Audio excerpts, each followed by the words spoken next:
lawyers will have no questions for the civil party. I thought that I had 25 minutes remaining, so I'll try to move ahead as fast as possible. Good afternoon, witness. President, no, you are not allowed such a long time, 45 minutes to you, because the chamber is intended to finish the testimony of this witness today. So you are only allowed to put question in the period of 15 minutes left, and particularly you are directed to put a relevant question concerning the facts adjudicated before this chamber.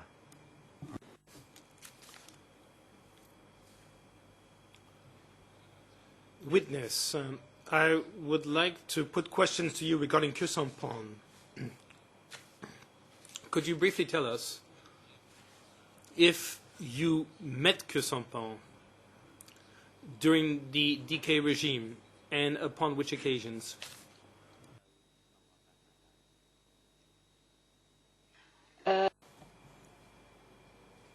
Witness. Answer.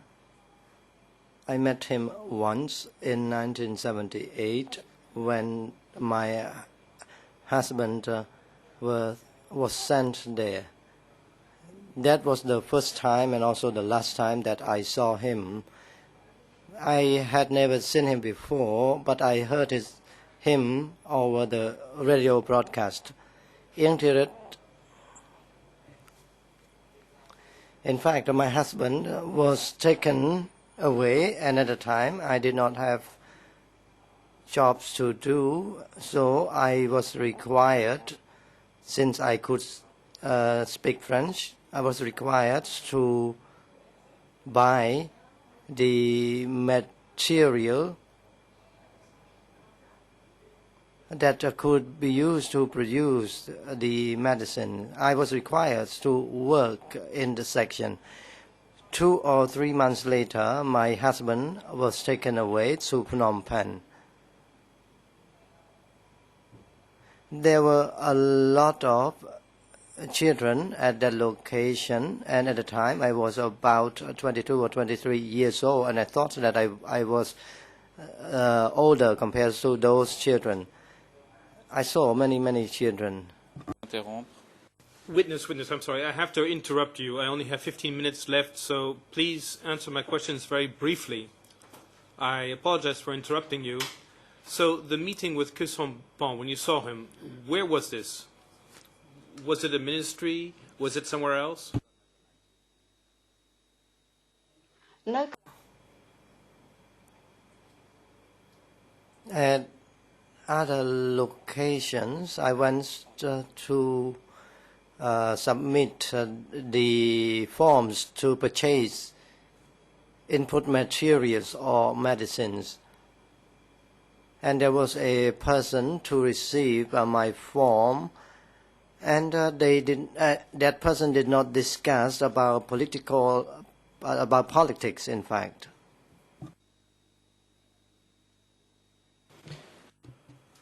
I'm going to read out what you said to the investigators of the OCIJ, document E3/378 at Khmer page 00349544 and 45, French 00342205, English 00345543. So you said the following. In 1978, when I took over from my husband ordering raw materials, I once went to the Ministry of Commerce with about 10 other people to discuss something relating to procurement. And a little bit further on, you said the office did handle foreign trade. That day, I happened to see Khieu Samphan, and we submitted our projects to him. End of quote.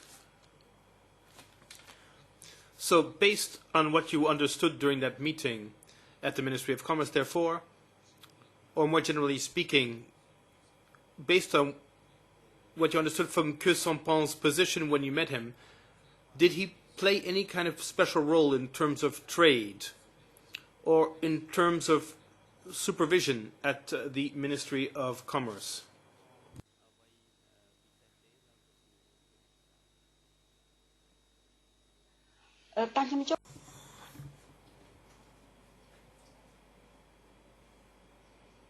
He did not play any important role. I submitted my form and he advised me not to purchase any unnecessary equipment. He did not hold any political position. He was there to receive my form to purchase items. At the time, he was not in charge of the Ministry of Commerce. There was another person in charge of it.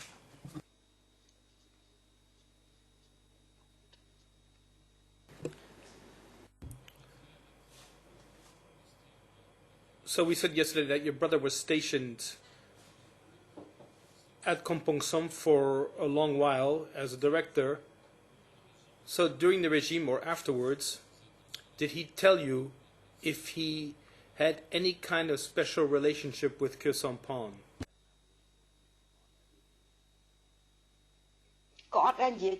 No. He never discussed that matter. I never met my elder sibling during the Khmer Rouge time. We met in the decade of 1990. Before that time, we had never met each other. And he, my elder sibling, never discussed about the person named Khieu Samphan.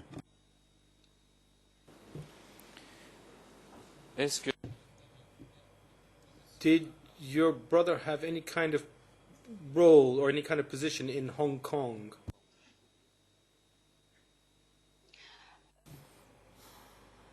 At the time, from what my sister-in-law told me, there was a problem with my elder brother, and at the time they intended to remove my elder brother. For this reason, he was sent abroad, not together with his family and children. So he was in a dangerous situation. He was sent out abroad, and I was warned by my brother that to be careful with my husband. But in fact, my husband had already been taken away already. I did not tell him about that. He advised me that please be careful. There will be an issue with my husband.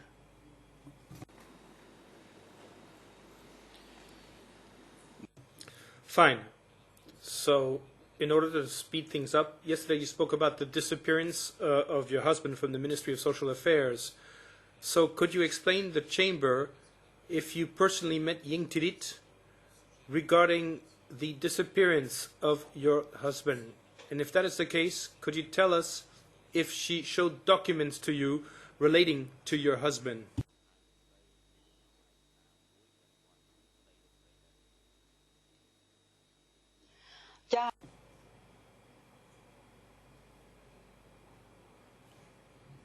After he had been taken away for 1 week or 10 days, I was given a document to read, but I could not read it because it was incomprehensible. So that person read the document to me and told me that my husband had a problem with the one in charge of medicine, and that a woman whom my husband had issue with was single. And I was warned not to ask anything about my husband, and I was told that my husband may have died.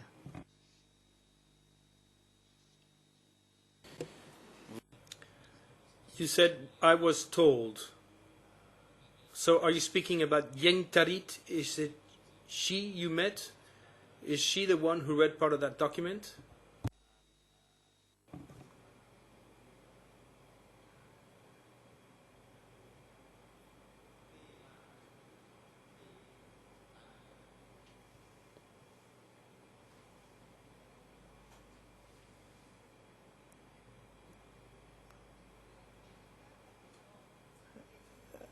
Bong was referred to at the time. The word Bong was referred to at the time. Anka took my husband away. Now, let me continue. That was the first time I was told. 2 or 3 weeks later, I went to meet that person. I asked that person about the accusation against my husband and whether or not there was evidence. I, at the time, knew that I was not entitled to inquire about my husband, but I had to be brave and courageous to ask about my husband issue. And I was warned, and I was told that I did not trust Anka.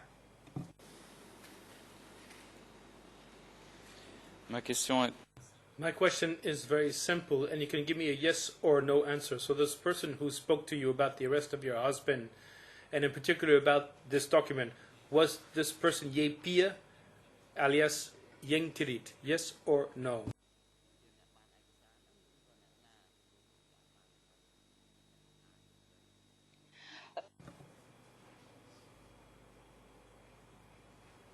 She, in fact, that person received that document, but in fact there was maybe a person above her.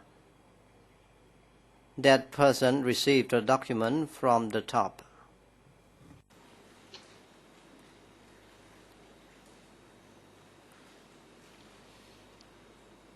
D'accord. Fine. And this document, was it confessions from your husband?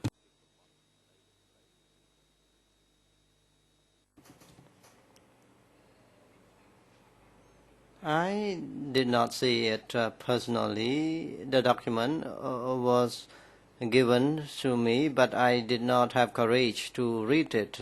I was read.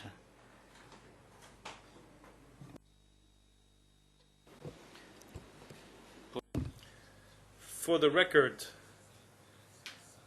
we're speaking about alias Tel Insai, Ministry of Social Affairs, reference E3/2837. These are the confessions, as well as the mention of the witness's husband, and which appears on about 10 prisoner lists, and in particular on document E3/2168 at number 27 of this list of S21 prisoners, and this list mentions that he was arrested on 3 March 1978.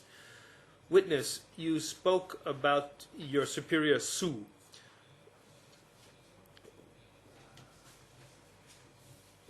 Was Sue arrested during the same period as your husband?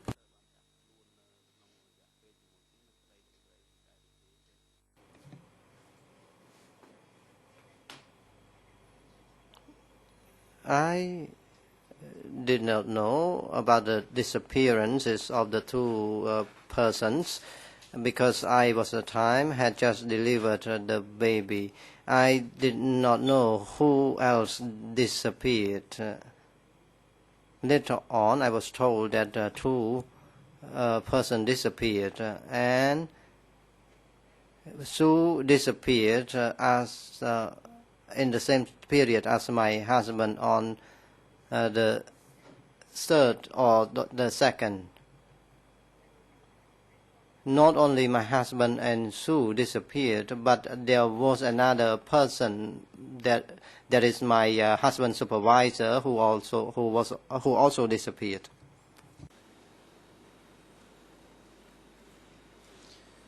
Merci pour les... Thank you. For the record, the confessions of Sin Pai Kun, alias Sue, is at document E3/2168 1896. And you spoke yesterday about Dipon. Do you know if Dipon and his wife were also disappeared, as you said?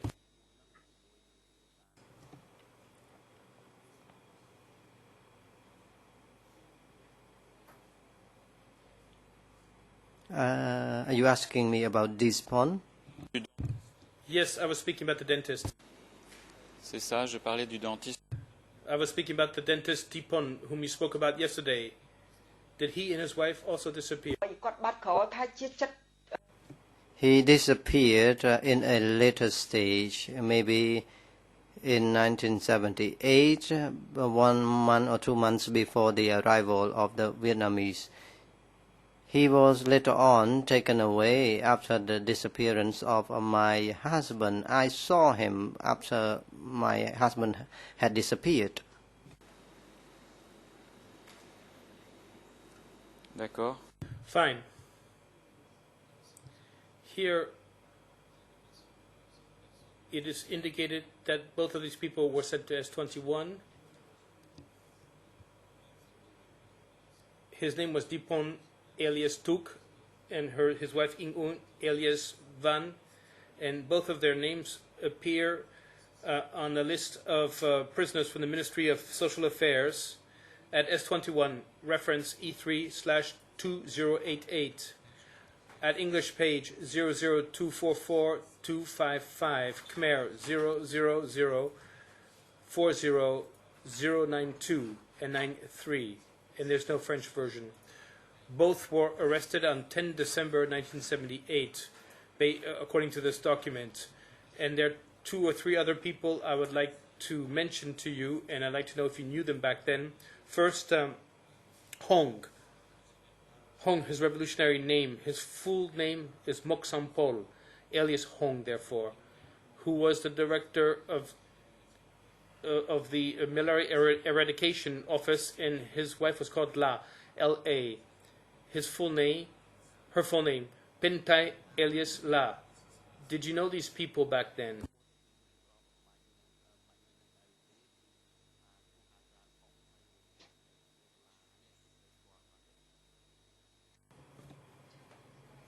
Yes, I knew Hong, but after I came to live at the Russian Khmer Soviet Friendship Hospital, or Russian hospital, said the witness, he was the one who transferred me to the social affairs section. After I had left the forest for the Russian or Khmer Soviet Friendship Hospital, I was in a civil service section, but later on I was transferred to the the medicine section. I did not have any skills in that section, in fact. C'est Hong. Witness, I simply want to ask you a simple question. Do you know Hong? I just want to ask you a very simple question, since you know Hong, corrects the interpreter. So, did Hong and his wife also disappear under the DK regime? And I'll take advantage of this as well to ask you if the so-named Meng Tol alias Sat and his wife Lak Deva alias Tun, did you know them, and did they also disappear under the DK regime? So we're speaking here about 2 couples for which I'm asking if you knew them and if they disappeared.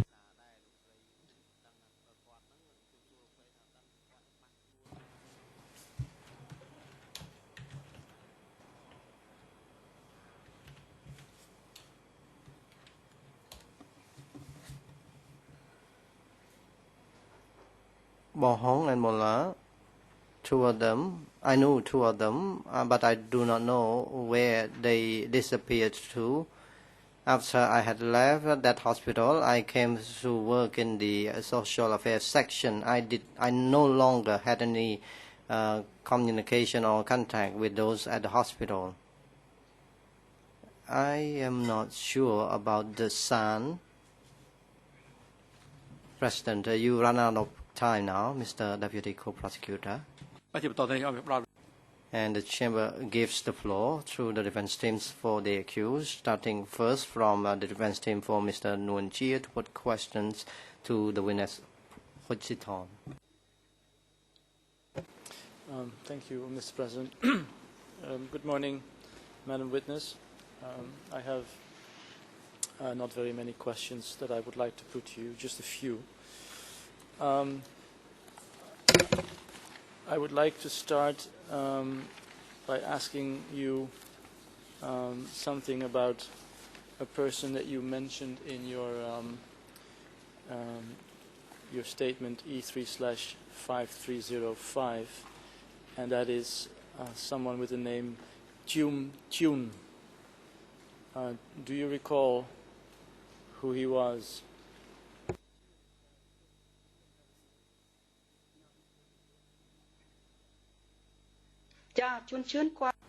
Chuan Chun was a part of the medical affairs or hospital. He was part of the surgeon group. ទំនងជាឈ្មោះជួន President, the name is Chuan Chun. Chun.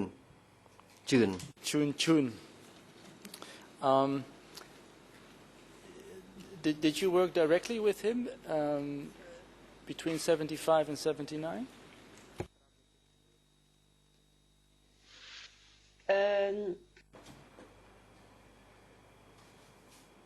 I never worked with him between 1975 and 1979, but in 1973, when the Khmer Rouge had yet won power, I once or two times worked with him, and I went into the surgery section.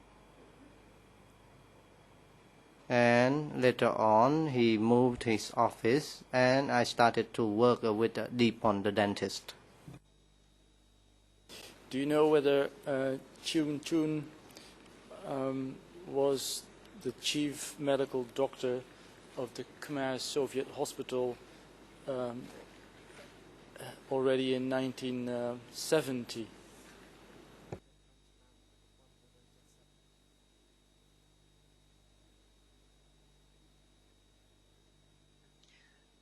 In 1970.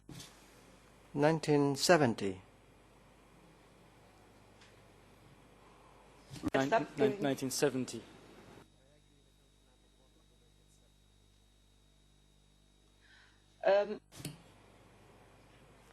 In 1970, I was still a student. I was not yet engaged in the medical section. I, at the time, had no specific relation with him in 1970 since I was still a student. I understand, no problem. Did you know at the time, or do you know now, the three brothers of Chun?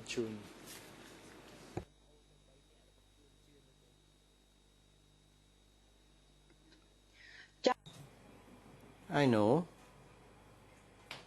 It was until at the time that I reached France, I started to know his siblings. When in Khmer, I knew only Chuan Chun, and later on I had moved to France, and I had started to know his siblings. Just briefly, one of his brothers is Chun Mum, who used to be the Minister of Economy and Finance and a member of the Front National, the funk movement in the early 70s. Did you know Chun Mum at the time, let's say between 1970 and 79?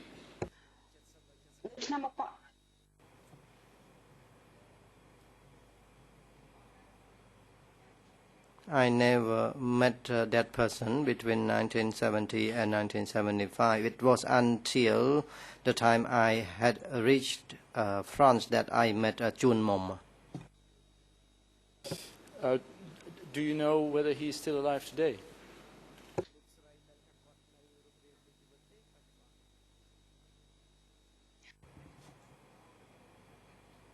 He is alive nowadays, to my understanding, but he is in a very advanced age, 97 years old. In a few years ago, he was almost dying, but he could recover and could survive, and he is now in a very advanced age. Indeed. Let me move to the other brother.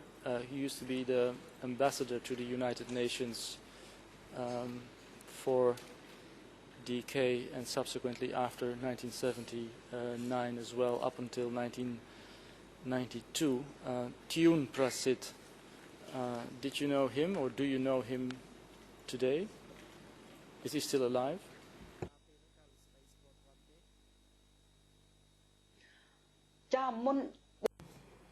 As I have just told you, besides Chuan Chun, whom I knew in 1973 or 74, I started to know his other siblings only when I arrived in France. And there was an occasion that I had the opportunity to meet with intellectuals when they had already arrived in France. One final question. Do you know whether Chun Prasit is still alive?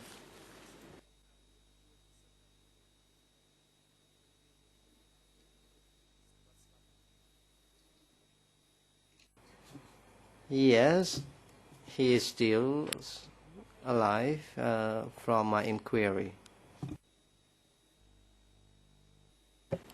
Thank you for that clarification, Madam Witness, on the Chun brothers.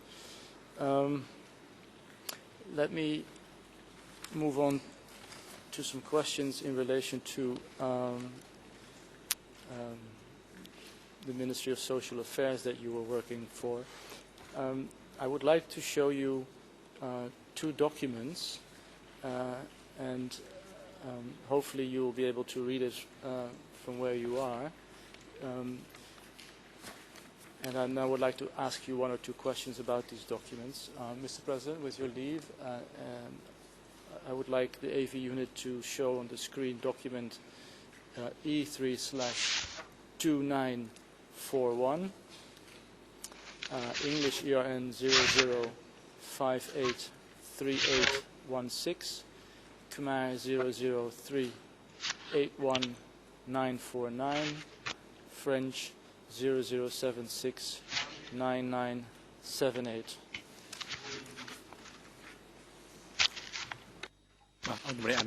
Yes, you may. And every unit, please show that document on screen as requested by the Defense Council.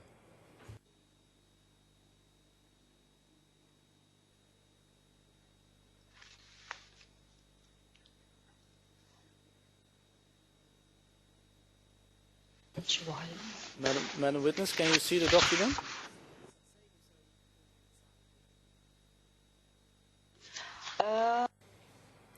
No, it is not clear to me. Do I have such a hard copy of this document with me? What does this document talk about? If you cannot read it from the screen, it's difficult. It's a document that talks about large quantities of medicine requested from China on the 15th of January 1978.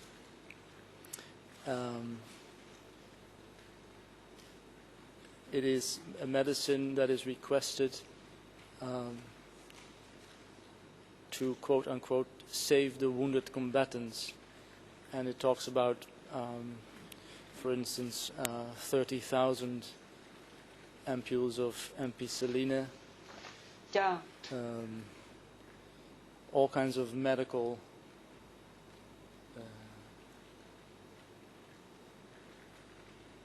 goods. But let me first ask you.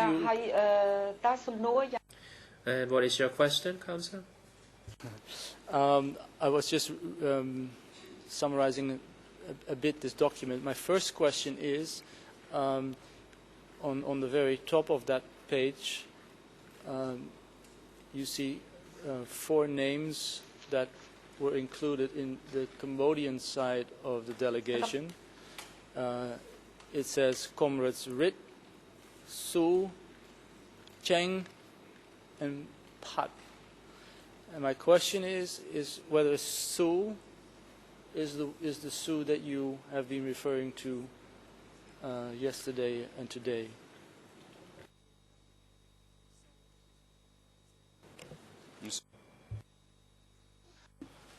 Mr. President. Witness, please hold on. Witness, please hold on. Madam Thusiton, please hold on. And Deputy Co-Prosecutor, you have the floor.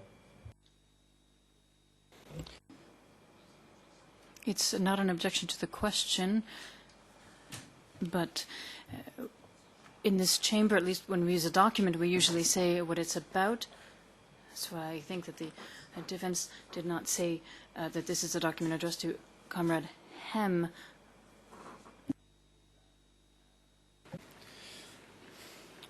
Fine. It is directed to beloved brother Hem, indeed.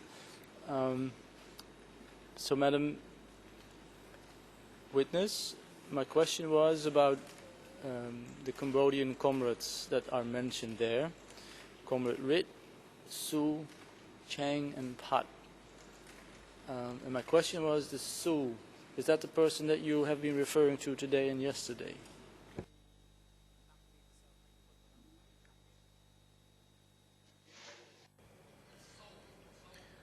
President, the name is a So in Khmer and it's not a Su.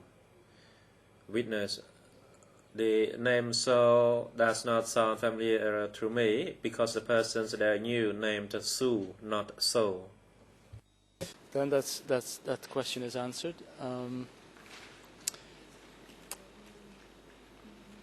Madam Witness, were you involved in the urgent purchase of medicines for the wounded Cambodian combatants in early '78 after the clashes with Vietnamese troops? Were you somehow involved in this urgent request to China?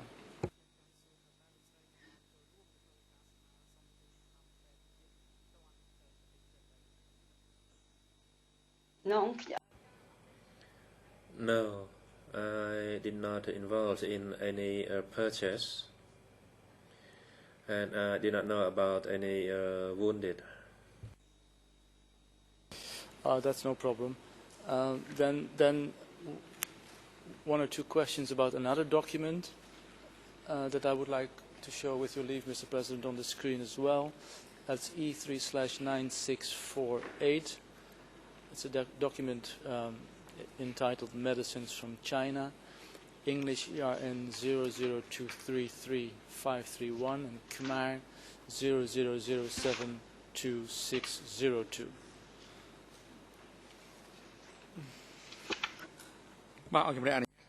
Yes, you may proceed. And every unit, please show the document on screen as requested by the Defense Counsel.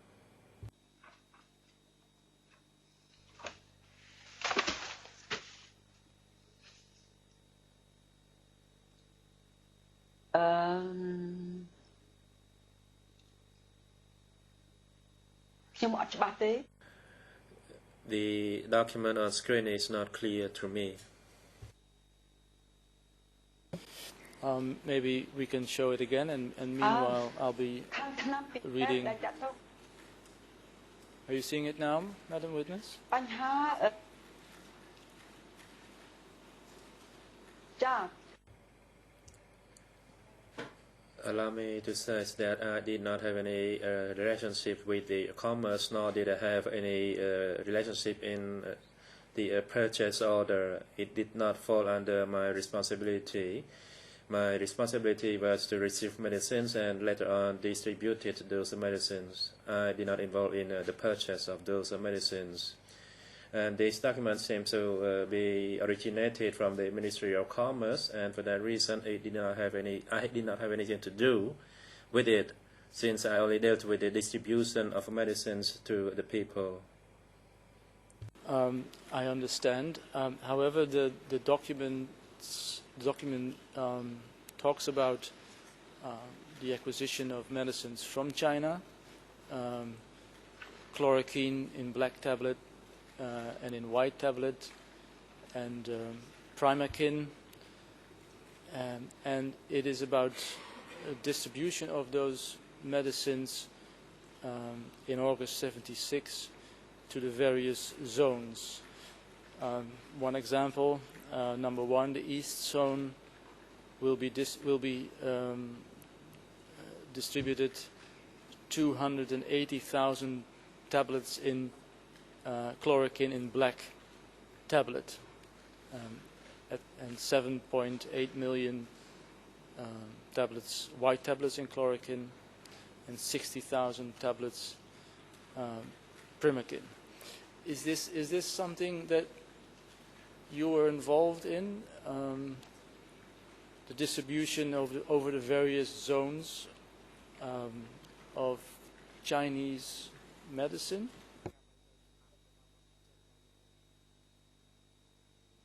I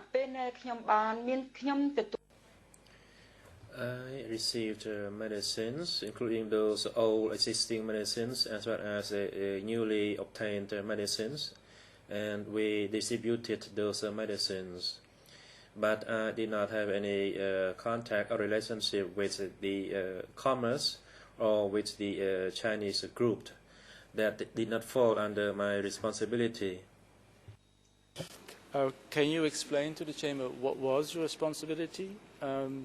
Were you involved in, for instance, deciding which numbers of which tablets would go to certain zones?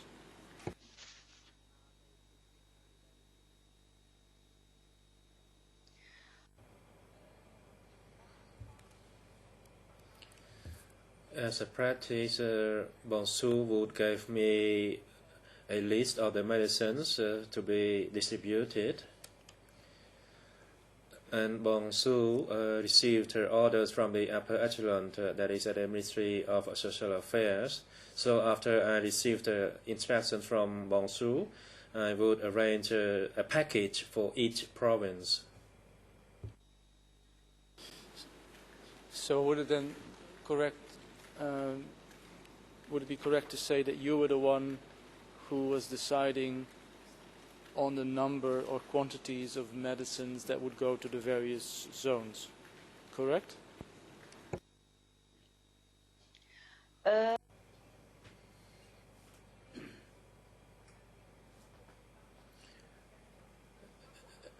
It was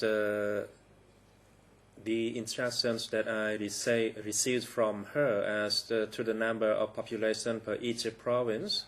So we received this list of the number for distribution, and after we received it, we had to distribute those medicines and put it into the package for each province according to the number of the population of that responding province. That is very clear, thank you. Were you also involved in somehow verifying whether these medicines actually arrived in the various zones and whether these medicines were subsequently distributed to the people in the provinces who needed those medicines?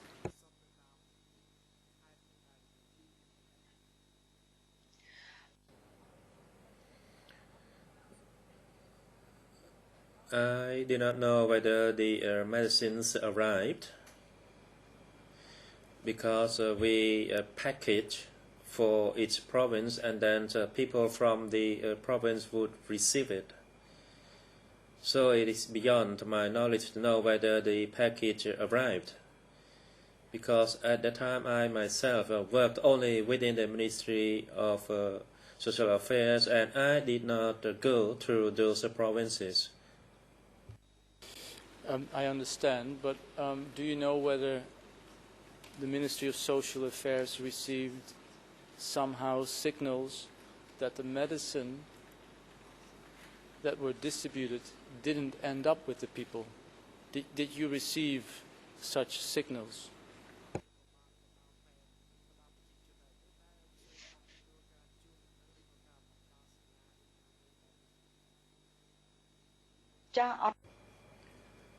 No, we never received such signal.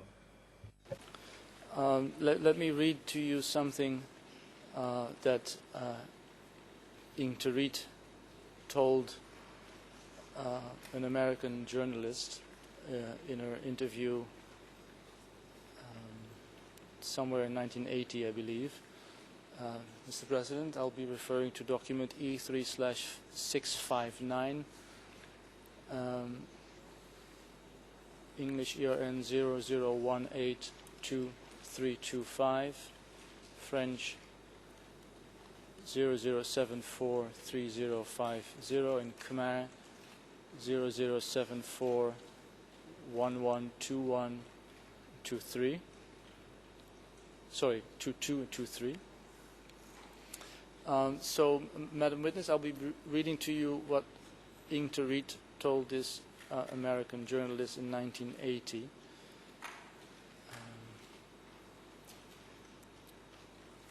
I will be reading slowly.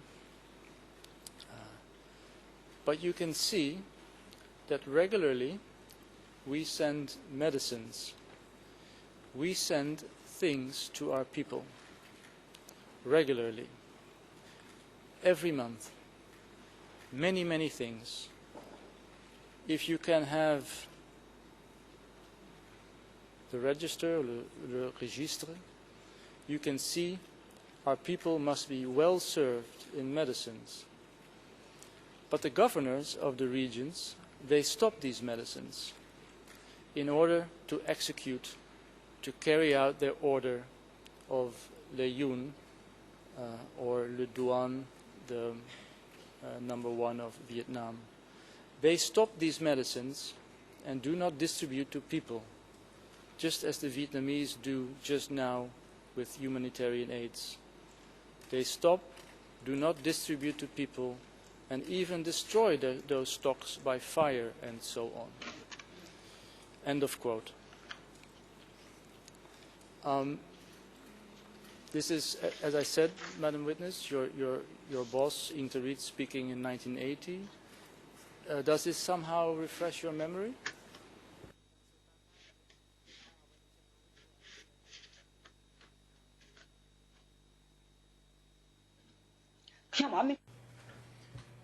No, I did not witness such an event. Distributions medicines were distributed. People came to pick them up, and that's the end of my responsibility. And I did not receive any confirmation as to whether the medicine was received or where it was distributed to. Fine, that is no problem. Thank you for that clarification, Madam Witness. Now let me move to my next subject, and that is a speech that the husband of Ingrid gave to the General Assembly of the United Nations in October 1977. Mr. President, that is document E3/1586, paragraph 60, English ERN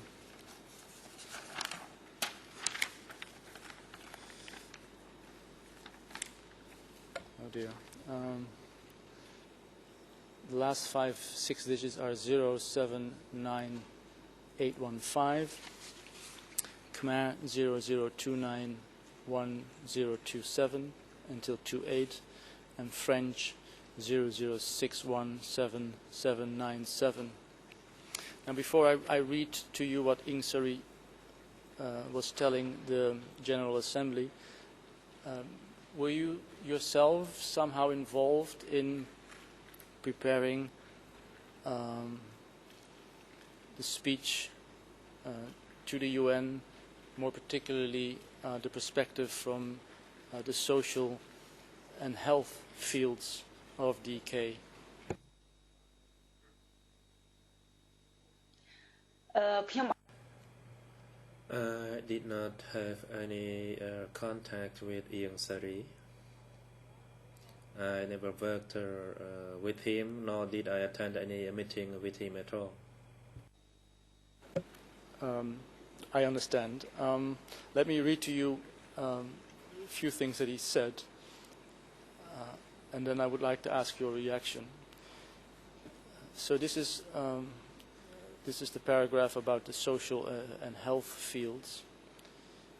And he says, quote, in the social and health fields, in order rapidly to improve the health of the entire population, we are training revolutionary doctors who are moved by a deep love for the people and by a lofty spirit of self-sacrifice.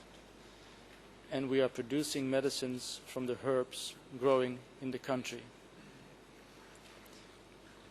A bit further, we are paying particular attention to the eradication of malaria. In the past year, the first year of the 4-year plan for the eradication of malaria, 70 to 80% of the plan targets had already been achieved.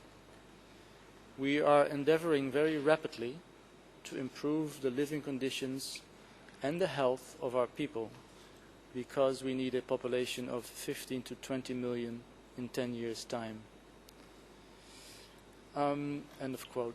Madam Witness, were you aware of 4-year plans or plans in respect of the eradication of malaria?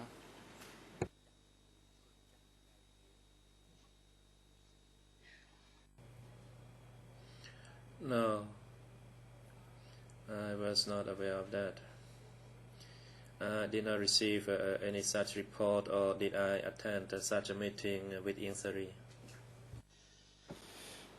Were you somehow involved in other plans of the ministry to improve the living conditions and the health of the Cambodian people?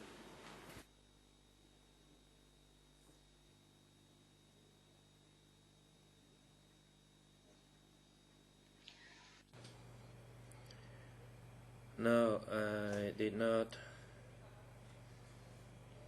I did not have any such opinion or plan, because I was not a party member, and I did not hold any major position within the Ministry of Social Affairs. My main responsibility was for the distribution of medicines. And as for the party's plan to increase the population or to improve health care, I did not have such a plan with me.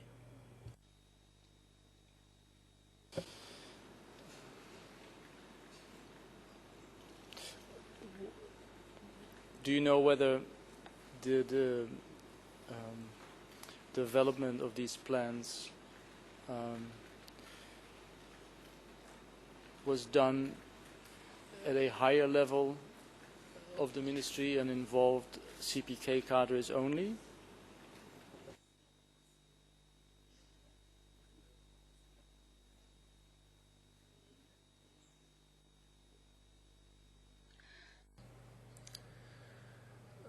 I did not know about that. During the regime, people who were party members knew about things that we, the non-party members, could not know since we did not attend those meetings. For that reason, I did not know what they discussed during such meetings for party members. Would it be fair to say that you were a relatively low-ranking member of the Ministry of Social Affairs?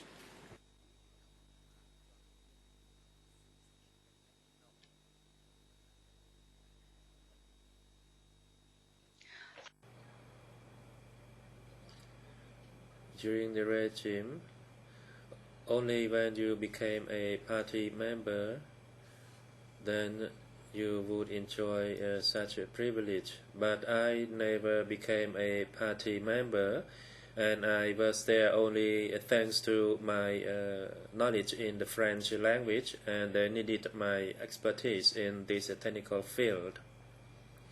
So all matters that were raised or discussed during the party's meetings, I did not participate. I understand. My final question, Madam Witness, I would like to refer you to minutes of a meeting on health and social affairs to which attended Nguyen Chia, Pol Pot, Ieng Tarit, and also your direct boss, So, E3/226, Mr. President.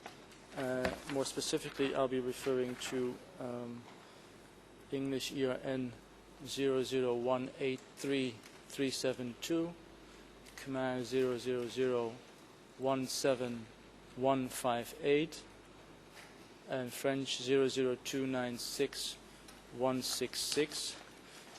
This is a meeting, Madam Witness, on the 10th of June 1976. And during that meeting, the issue of blood donation is discussed. Did you know at the time anything about the problems of solving the blood donation question in relation to the lives of combatants who were wounded in the fights with Vietnam? Did you know anything about whether a policy was developed to have blood donation done in the country?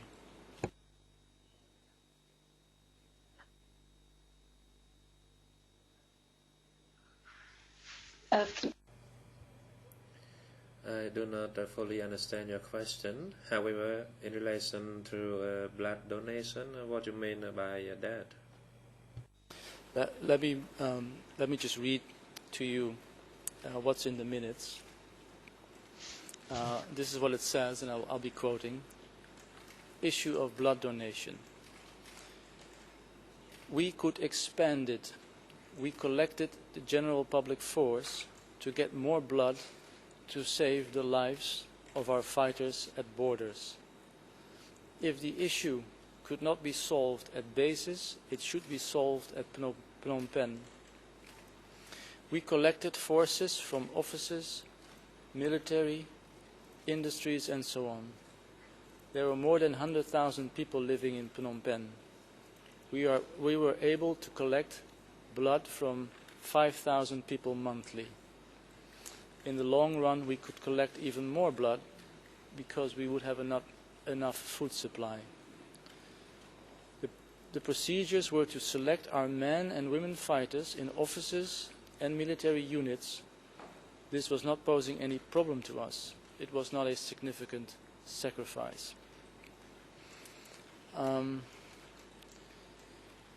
So, having read this to you, is this something... I was not aware of that issue. That's a very clear answer. Thank you very much. Thank you, Mr. President.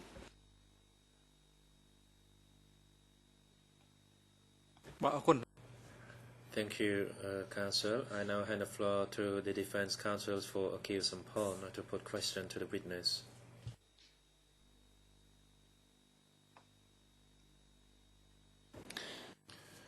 Thank you, Mr. President. Good afternoon, good morning, Ms. Tutsitan. My name is Antagise. I am I'm the International Counsel for Que Sampon, and I have a few complementary questions to put to you. First, I would like to revisit your stay at the 17 April hospital. You said that when you left that hospital to go work at the Ministry of Social Affairs, later on you did not return there, and you had no further contact with your former colleagues at the hospital. So first of all, did I understand your testimony properly?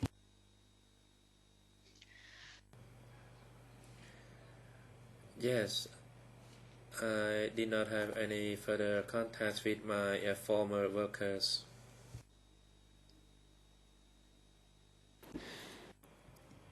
My first follow-up question, therefore, will be, how far was the 17 April hospital from the Ministry of Social Affairs where you took on your new job?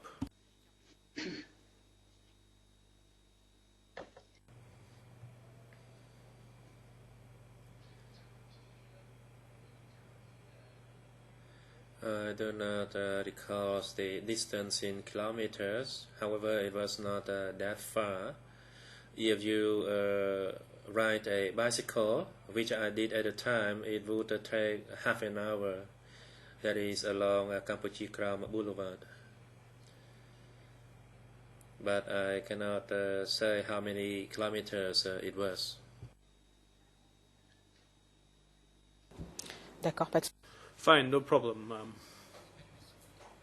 That's your assessment, and this allows me to have an idea, at least. My following question, I believe you said that Ying Tirit, as the person in charge of the Ministry of Social Affairs, also had some control over the hospitals, and you also said that sometimes there were general meetings which you were entitled to attend, even though you were not a member of the CPK. So my question is the following. After you left for the Ministry of Social Affairs, were there any meetings where hospital staff was present at the same time as you? And if yes, without having seen your former colleagues, did you, however, see people who were working at the 17 April hospital then?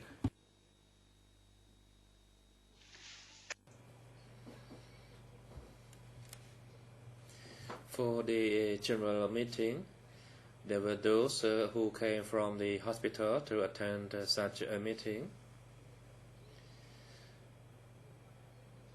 Although we saw each other, we did not meet and chit-chat or ask how we were doing. We did not have such a conversation. We attended the meeting together, and after the meeting ended, we left to our respective units. Fine. Well, this is a point that came up often with many witnesses who testified before this chamber. So, in the meetings that you might have had, whether it be at the 17 April Hospital first or later on at the Ministry of Social Affairs, were you told about the principle of secrecy? And is it for that reason you would not chit-chat with people who are not part of your unit?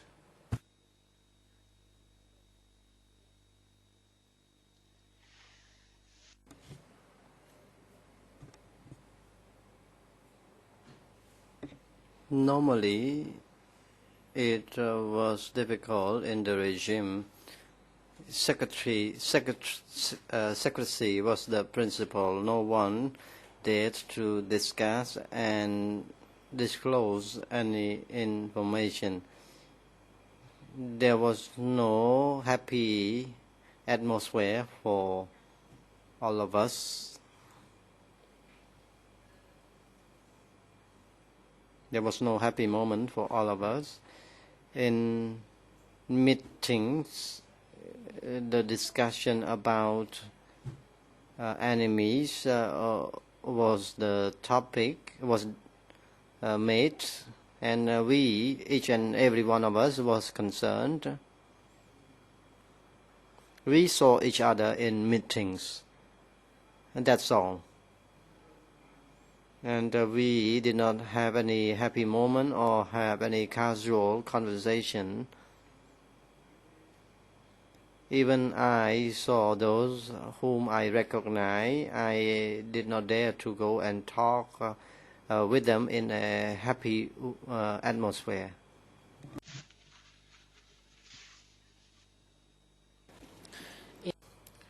And regarding your work, were you allowed to speak about your work to other people than your direct superior and your direct colleagues?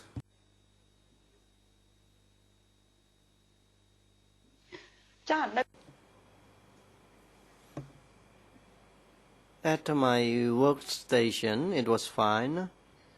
Yes, we could communicate with one another in our own groups.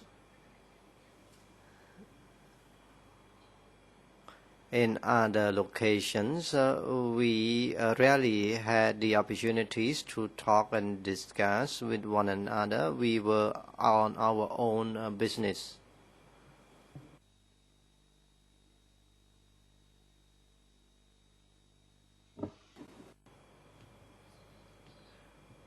You spoke about one single meeting in 1978 with Kisampan, and you said that on that day you gave him a form for products to manufacture medicine. So did I understand your testimony properly? No, it is not correct. When I met him, he said and advised me to prepare to purchase medicine, and I was advised not to waste much money. The purchase order had to be made in order that we could buy medicine, and we had not yet successfully bought the medicine. 1 week later, he came to collect the purchase order, and I did not meet him at a later stage since I was transferred to work in a farm. I did not have any relation or communication with him later on. I did not meet him on the last occasion. There was only one time that I met him.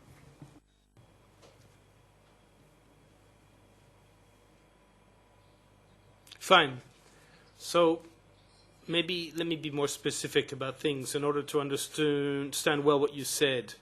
So could you tell us exactly where you met Mr. Kisampan on that day? Where was it? And why did you go to that place?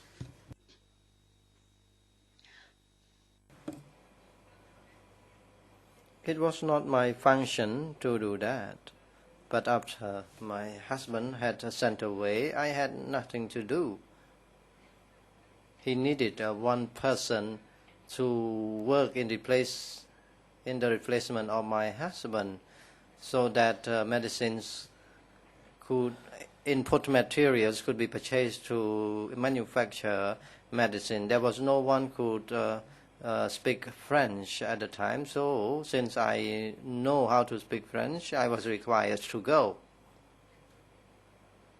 Although I was required to go, I did not know what to buy and how to buy.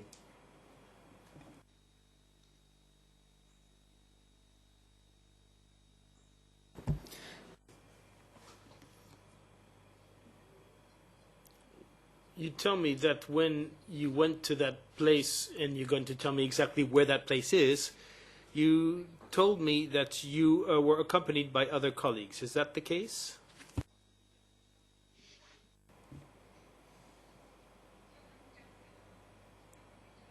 There were a lot of people in my company, but they were from different sections. I, at the time, did not know how many people from my unit were with me. I did not feel, I did not have any feeling to go since my husband had been taken away. I was not so interested in going to the place to purchase such things. I was required to go, so I had to go. I did not remember how many people went with me. I was not really interested at all at the time.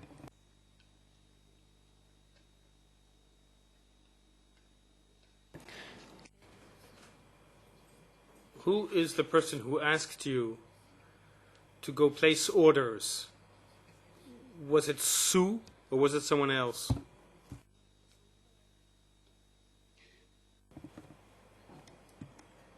Sue had already disappeared on 3rd March 1978. He had taken away at the same time as my husband. Not Sue.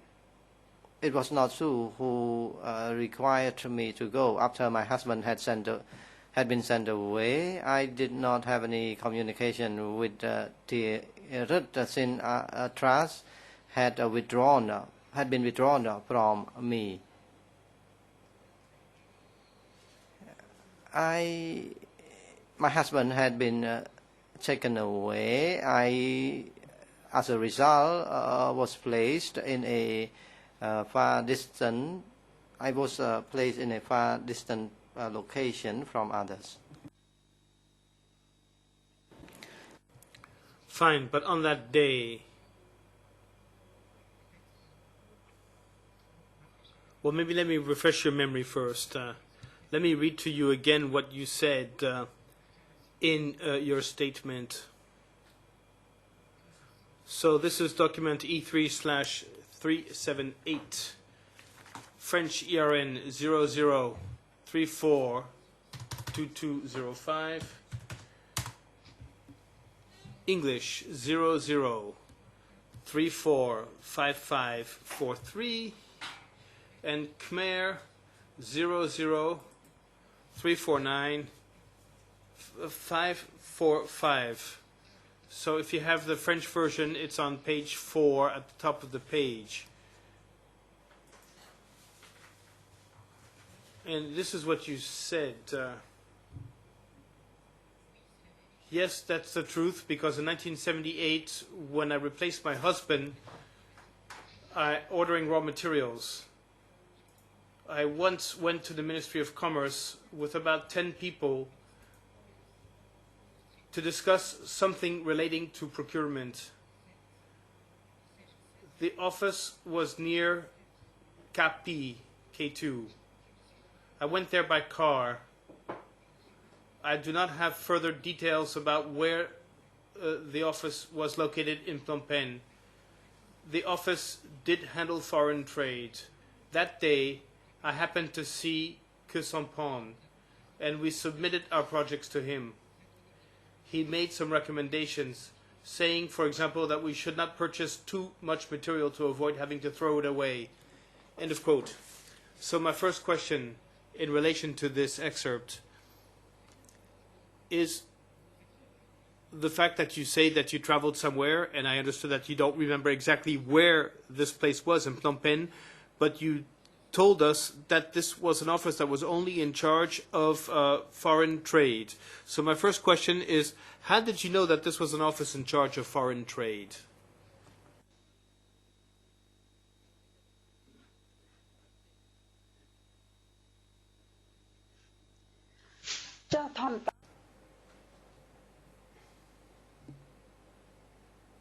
I thought that it was the International Trade section because that person was in charge of purchasing medicines from abroad. And there was an office of commerce adjacent to the Ministry of Social Affairs. I was taken to a different location, not a location adjacent to the Ministry of Social Affairs. I, at the time, did not know exactly the location of the place where I was sent to. And we did not go to purchase the raw materials in the country, but we had to purchase raw materials from abroad. So it was under charge of the international trade.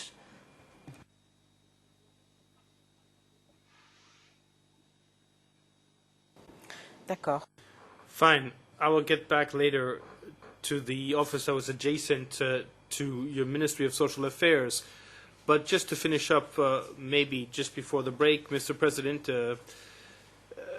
so who on that day told you to go to that office in order to order these products?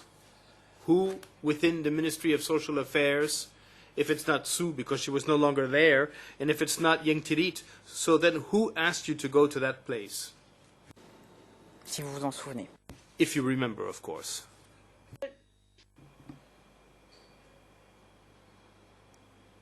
After Sue had disappeared, there was there was a deputy who was Khmer or part of the upper Khmer in charge of that issues or affairs in the replacement of Sue, and that deputy took over the duties from Sue. បាទអរគុណលោក President, thank you, Madam Thuchithorn. We will have a 15-minute break, so please come back to your seat after 15 minutes so that we could conclude your testimony. Witness, thank you, Mr. President. President, it is now time for break. The chamber will take a break now until 3 p.m. Une pause, 5 minutes.